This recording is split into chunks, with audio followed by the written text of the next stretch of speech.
Alors nous sommes en pleine élaboration du design que nous avions fait.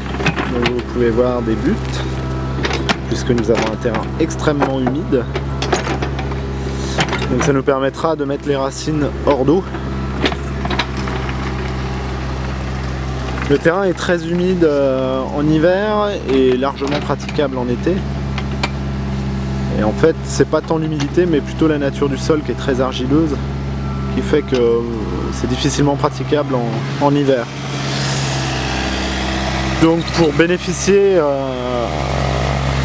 des avantages de l'eau, plutôt que de se dire qu'on veut pas d'eau et drainer drastiquement les terrains, on va essayer d'élaborer des baissières, des swales, comme ils disent en Australie.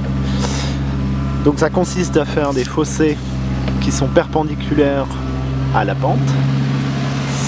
Ça permet de faire de la rétention d'eau quand on est sujet à des grosses pluies d'été ou des pluies continues d'automne. Donc ces fossés vont se remplir. Et puis au fur et à mesure des jours qui passent sans eau, et ben, l'eau va se diffuser dans les buts qui seront en aval de la baissière. Donc on viendra revoir les baissières après les premières pluies, histoire de voir d'une part si les baissières sont pleines et d'autre part si elles se vident progressivement, ce qui n'est pas forcément dit puisqu'on est sur un terrain quand même qui est très très argileux, donc il est possible aussi que l'eau reste comme une mare.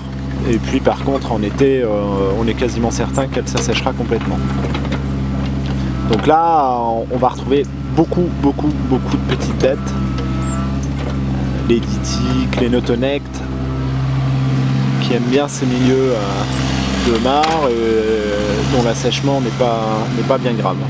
On a essayé de connecter une mare à cette baissière, histoire justement de garder un petit peu d'eau même en été, pour que les batraciens notamment puissent se développer tranquillement, que les larves têtards et autres larves de tritons puissent aller à terme jusqu'à leur âge adulte.